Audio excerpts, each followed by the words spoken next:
नमस्कार, मैं हूं आशीष वर्मा। मॉर्निंग कॉल में आप सबका स्वागत है। शुरुआत करेंगे आज सुबह की टॉप हेडलाइंस के साथ।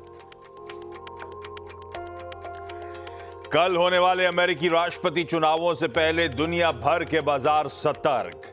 गिफ्ट निफ्टी करीब 100 पॉइंट नीचे, एशिया भी मिला जुला। इधर कमजोर जॉब आंकड़ों के बाद रेट कट की उम्मीद में शुक्रवार को अमेरिकी बाजार 0.25% तक तेज होकर बंद।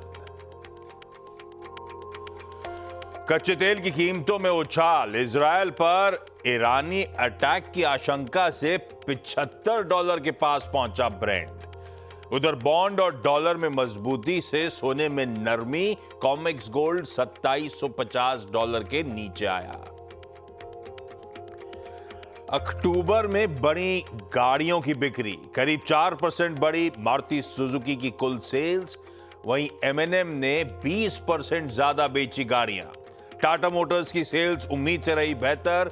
वहीं Hyundai की सेल्स में 2% की बढ़त।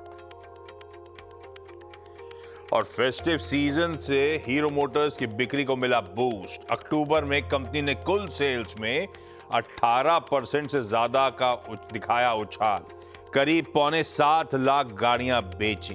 रॉयल इनफील्ड के सेल्स में 31% का उछाल। इलेक्ट्रिक टू व्हीलर में ओला की बिक्री में 74% का उछाल। टीवीएस मोटर्स ने भी किया कमाल।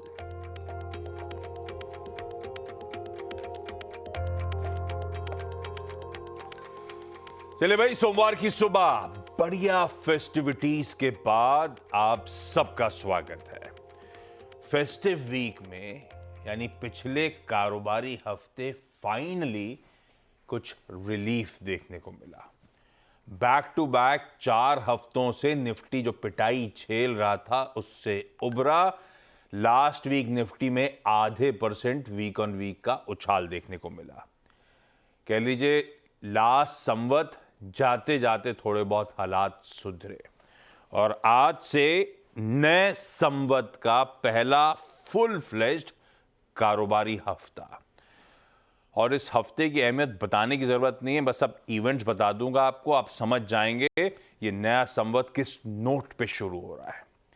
आज से चाइना की top legislature NPC standing committee की 5 दिवसीय बैठक की शुरुआत हो रही है, Monday to Friday. Top legislature है। बीच में अपडेट्स आ रहे थे कि सेवरल फिस्कल मेजर्स और लेना चाहता है चाइना अपनी इकोनॉमी को पटरी पे लाने के लिए। इस वीक को अनाउंसमेंट्स आएंगे नहीं आएंगे, एनीबॉडीज गेस। पर बहुत इंपॉर्टेंट चाइना की 5 दिनों की बैठक शुरू होने जा रही है। जब चाइना की बैठक चल रही होगी ग्लोबली सबकी नजरें होंगी यूएस प्रेसिडेंशियल इलेक्शंस पर। मंगलवार यानी कि कल कमला हैरिस वर्सेस डोनाल्ड ट्रंप। और इस हफ्ते शायद हमारे सामने आंसर आ चुका होगा। रुकिए जरा, ठहरिए, अभी ये तो सिर्फ 2 ही बड़े इवेंट्स थे। इसी हफ्ते यूएस के फेडरल रिजर्व, उसकी जो FOMC जो कमेटी है दरें सेट करती है, उसकी 2 दिवसीय बैठक 6 और 7 नवंबर को प्लेस्ड है। वेडनेसडे और थर्सडे रात को हमें पता चल जाएगा यूएस फेड का फैसला। हालांकि पता नहीं है अगला प्रेसिडेंट कौन होगा, लेकिन अब तक मोटा मोटी बाजार 25 बेसिस पॉइंट्स का कट डाइजेस्ट करके लार्जली चल रहा है। SBI, Tata Motors, doctor Reddy's laboratories, Titan, M&M, Nifty के एक्चुअली 10 कंपनियों के नंबर शेड्यूल्ड हैं और किसी स्विगी जैसे मेगा आईपीओ का भी इंतजार होगा। यह है इस हफ्ते का एक्शन आपकी स्क्रीन्स पर।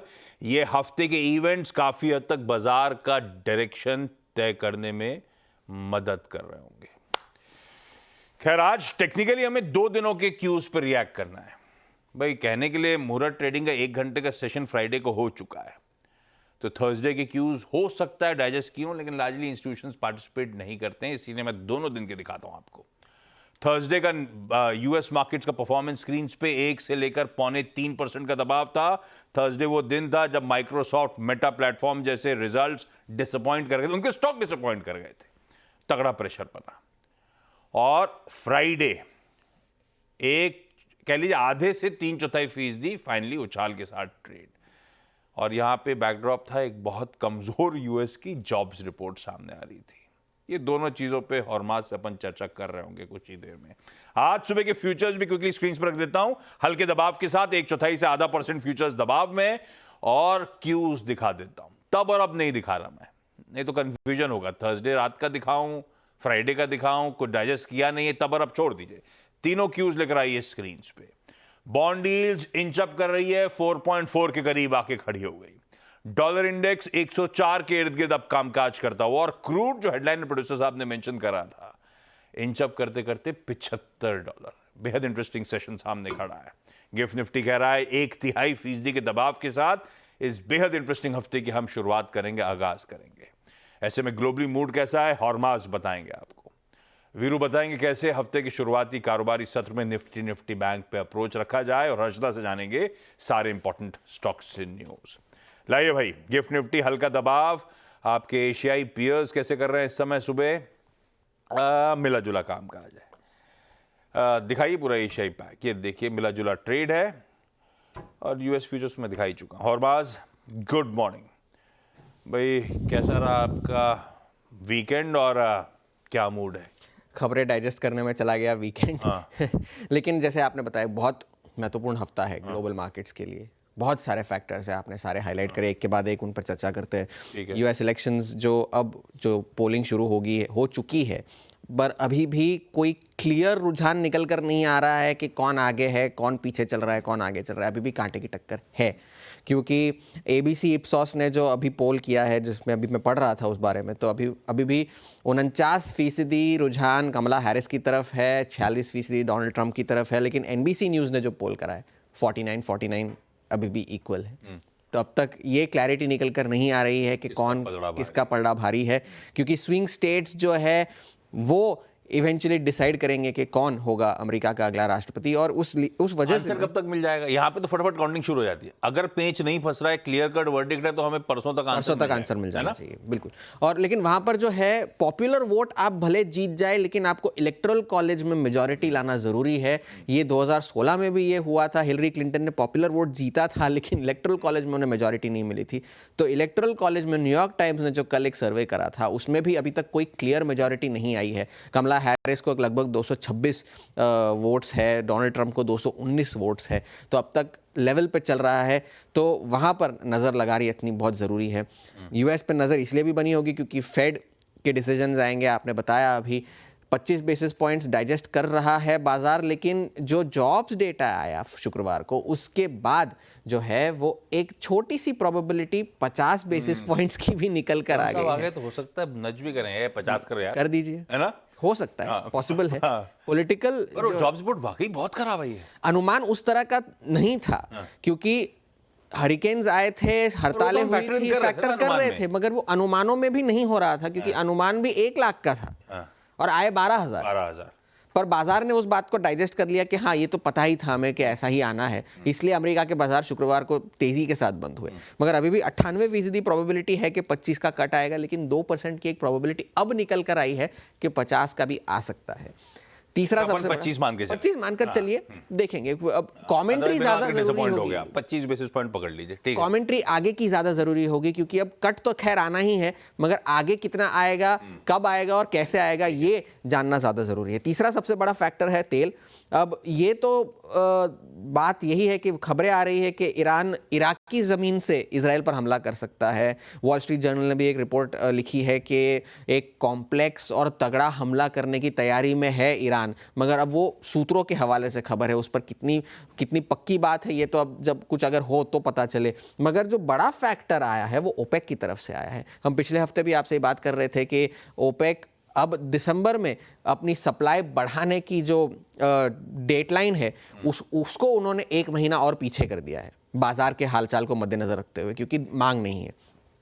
अब इनिशियल प्लान यही था कि 1,80,000 बैरल्स पर डे से सप्लाई बढ़ाई जाएगी दिसंबर से, वो अब 1 महीना पीछे हो गई है। मगर एनालिस्ट उसे ज़्यादा मान नहीं रहे, उसे एक सेंटिमेंट पॉजिटिव की तरह ट्रीट कर रहे हैं। ठीक है, आपने कर लिया, लेकिन उससे बाजार को कोई फर्क नहीं पड़ेगा। सिटी और जेपी मॉर्गन अभी भी अपने व्यूज़ पर कायम है कि $60 तक प्राइसेस जा सकते हैं। और चौथा सबसे बड़ा फैक्टर यही है कि चाइना में जो नेशनल पीपल्स कॉन्फ्रेंस जो शुरू हुई है, कांग्रेस जो शुरू हुई है पिछले इस पूरे हफ्ते, वो पता चलेगी और किस तरह का स्टिमुलस अनाउंस करना है। वेट कर रहा हूं कि कौन आएगा वहां वो पे, प्रेसिडेंशियल इलेक्शन के बाद वो किस तरह का स्टिमुलस आएगा, उस पर चर्चा ज्यादा होगी। तो वो चीजें याद रखनी है। तो ये 4 बड़े फैक्टर्स है। अमेरिका के बाजार शुक्रवार को तो ठीक ही थे, लेकिन डॉलर मजबूत है, यील्ड्स मजबूत है। तो फैक्टर इन अब यही करना है कि प्रेसिडेंशियल इलेक्शन का जो नतीजा होगा उससे बाजार को एक डायरेक्शन मिल सकता है।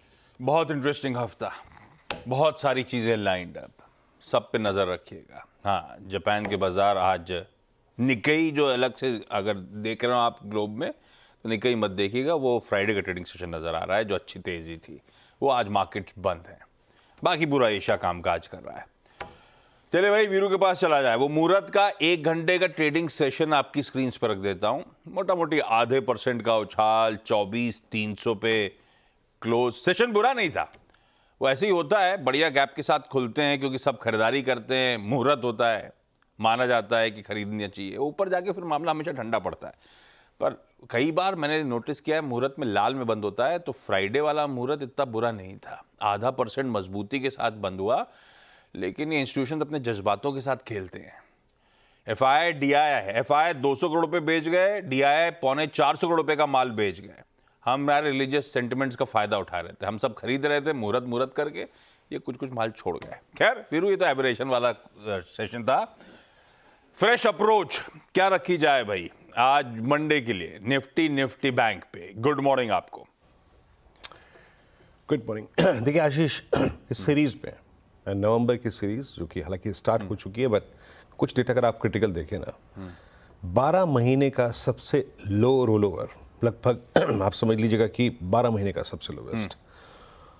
और एक और चीज़, आप एक रोल ओवर्स की जो वो देखिए, आई मीन टेंडेंसी देखिए, कहाँ 45,000 करोड़ रुपए का OI खड़ा होता था निफ्टी पे, वो OI हार्डली इस वक्त खड़ा है करीब 27,000 करोड़ रुपए का।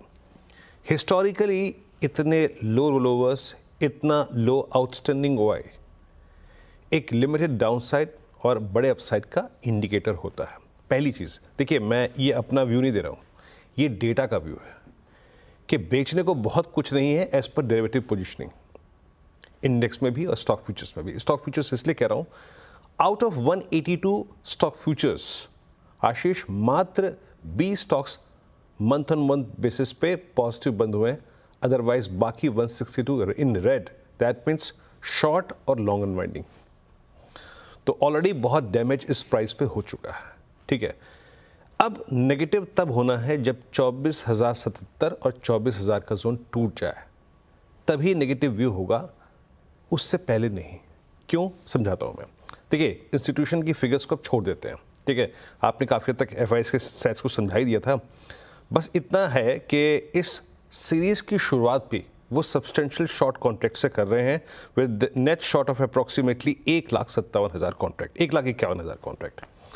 तो जैसे कि मैं कह रहा था कि स्टॉक फ्यूचर्स में इंडेक्स में सब्सटेंशियल शॉर्ट खड़े हैं, कैरी भी हुए हैं, तो उन्होंने बहुत हद तक अपने शॉर्ट्स को कवर नहीं किया है। 1,57,000 कॉन्ट्रैक्ट शॉर्ट खड़े हैं।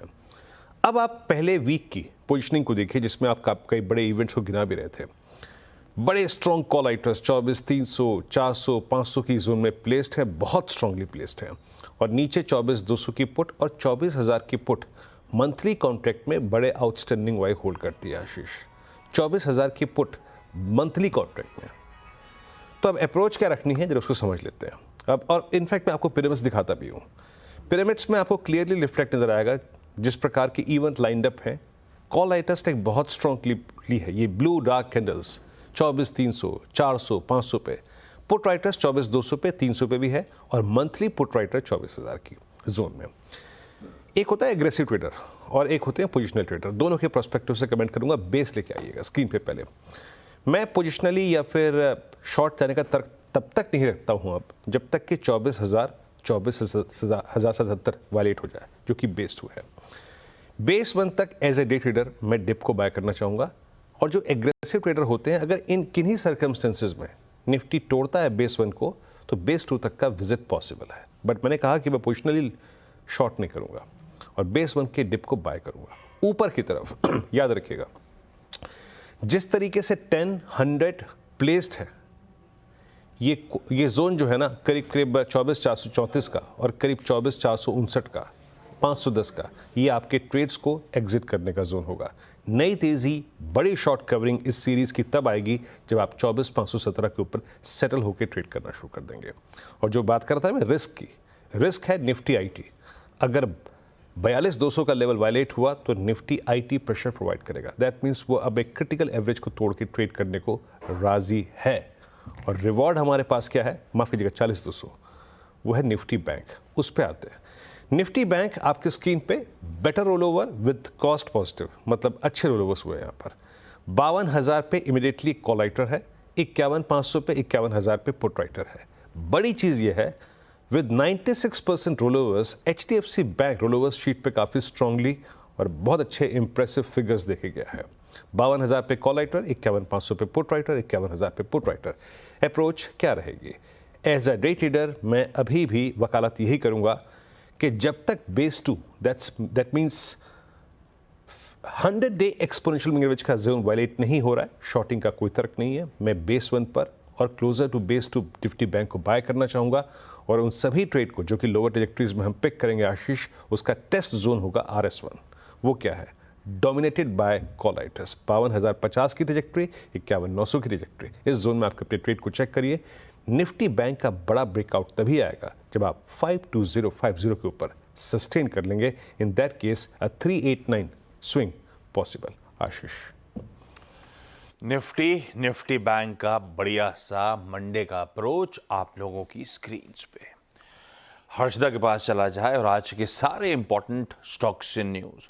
ये मुहूर्त से पहले भी बताओगे कि सब बाद वाले? आशीष देखिए, मुहूर्त का दिन वो क्या 1.5 घंटे का कारोबार और 1 घंटा, और उसमें भी पता नहीं किस तरह का पार्टिसिपेशन दिवाली। हाँ, तो मुझे लग रहा है वो ऑटो बिक्री के आंकड़ों पर आज दोबारा नजर नहीं बिल्कुल, इसलिए मैंने पूछा। ठीक है, क्योंकि कई सारे दरअसल रिकॉर्ड ब्रेकिंग नंबर्स हैं। अगर आपने गौर किया होगा, जिस तरह का डर बजाज ऑटो के कमेंट्री के बाद आया था, ये जो नंबर्स हैं वो कुछ और ही तस्वीर दर्शा रहे हैं। हीरो मोटोकॉर्प के साथ शुरुआत करूंगी। ये तीसरा महीना है जहां पर बढ़त देखने को मिली है। बिक्री के आंकड़ों में 18% तक का इजाफा देखने को मिला। यहाँ पर आप डोमेस्टिक सेल्स में 17.5% की ग्रोथ देख रहे थे। एक्सपोर्ट्स में इजाफा रहा है। तो बहुत ही स्ट्रॉन्ग डिमांड अर्बन और रूरल इलाकों से देखने को मिली है और दोनों 100 सीसी और 125 सीसी में इजाफा देखा गया, तो वो एक बड़ा पॉजिटिव है। टीवीएस मोटर की बिक्री के आंकड़े एकदम उम्दा है।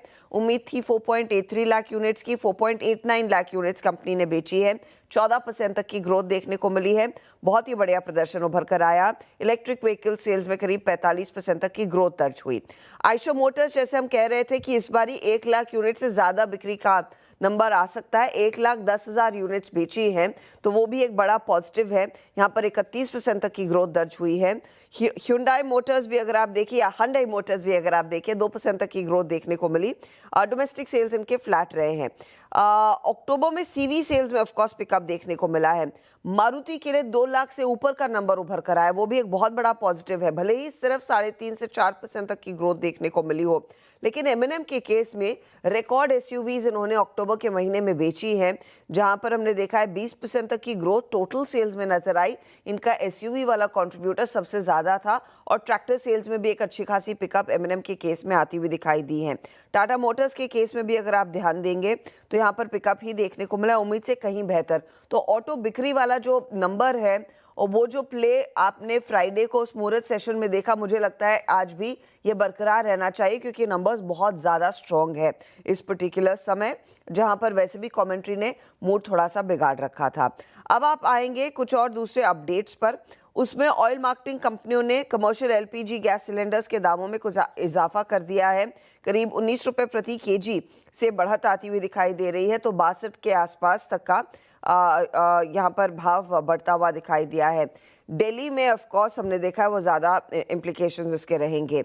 और साथ ही साथ दो लगातार कटौतियों के बाद एटीएफ के प्राइसेस में भी इजाफा आया है। तो एविएशन कंपनियां आप उस लिहाज से रेडार पर रखेंगे, जहां पर Mumbai, Kolkata, Delhi across the board इन्होंने एविएशन प्राइसेस में इजाफा लिया है।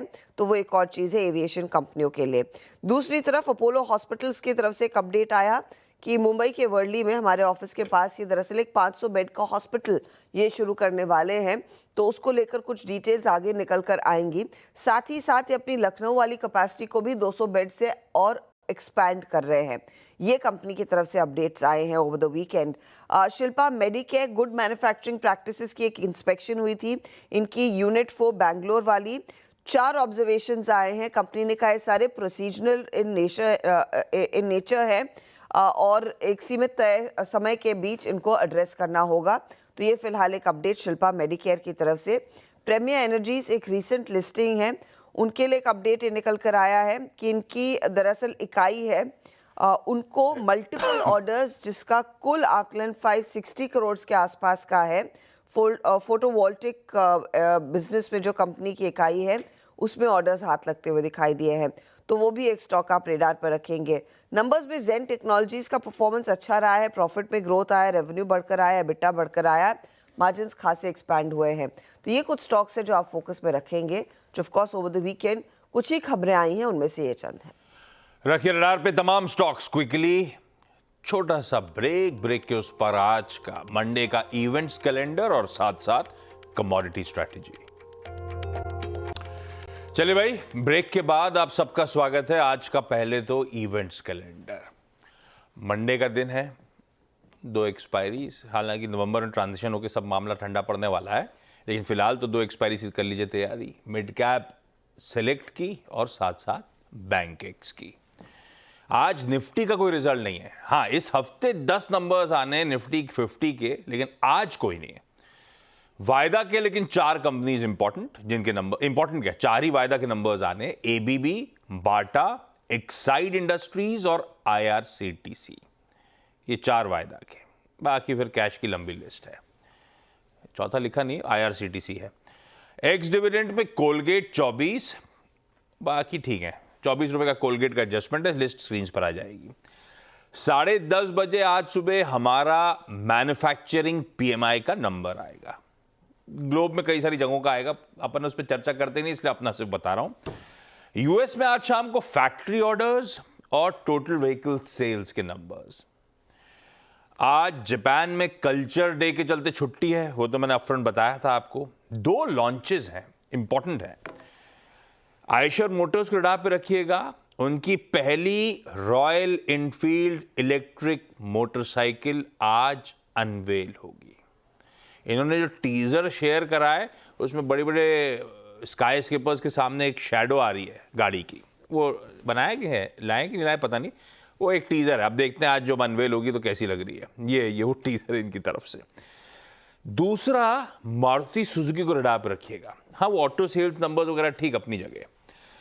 सुजुकी अपना पहला प्रोडक्शन वर्जन, इनकी first battery electric vehicle EVX आज मिलान में शोकेस करेंगे। क्यों मिलान में डेब्यू कहा जा रहा है? इसीलिए क्योंकि ये लोग चाहते हैं इसे ग्लोबल प्रोडक्ट के तौर पे शोकेस किया जाए। इंडिया के लिए लॉन्च डेट नहीं दी अभी सुजुकी ने, लेकिन मोस्ट लाइकली 2025। याद होगा आपको, इस चैनल पे इंटरव्यू में मैनेजमेंट ने कह रखा है 2025 ऑनवर्ड्स हम अपने EV की गाड़ियां अनवेल करेंगे। तो शायद ये पहली वही होगी, इसीलिए बड़ा इंपॉर्टेंट होगा आज जो इसका प्रोडक्शन वर्जन अनवेल होगा। ये जो ग्लोबल प्रोडक्शन होना है EVX का, ये मारुति सुजुकी की गुजरात मैन्युफैक्चरिंग फैसिलिटी से होगा ग्लोबली, ग्लोबल मार्केट्स के लिए। खैर, ये रखिए रडार पे भाई, दोनों की EVs आज लॉन्च होने वाली हैं, रॉयल इनफील्ड और मारुति सुजुकी। आज की कमोडिटी स्ट्रैटेजी पर लेकर आता हूं आपको। अपन ने क्यूज तो दिखा दिए थे, bond yields inch up, dollar index inch up, कच्चा तेल मजबूत। ऐसे में HDFC सिक्योरिटीज के अनुज गुप्ता साहब ने मदद करी है। कच्चा तेल अनुज कह रहे हैं खरीद लीजिए, 58.75 का स्टॉप है। और जिंक नवंबर फ्यूचर्स भी खरीदा जा सकता है, 280 रुपए 80 पैसे का SL। बाकी लेवल स्क्रीन पे। गिफ्ट निफ्टी के पस्त संकेतों के साथ छोड़े जा रहा हूं। 60-70 अंक दबाव के साथ खुलेंगे, ऐसा गांधीनगर से इंडिकेशन आता हुआ। इस नोट पर आज के इस मॉर्निंग कॉल में इतना ही। ब्रेक के उस पार, मंडे का सीधा सौदा। नमस्कार।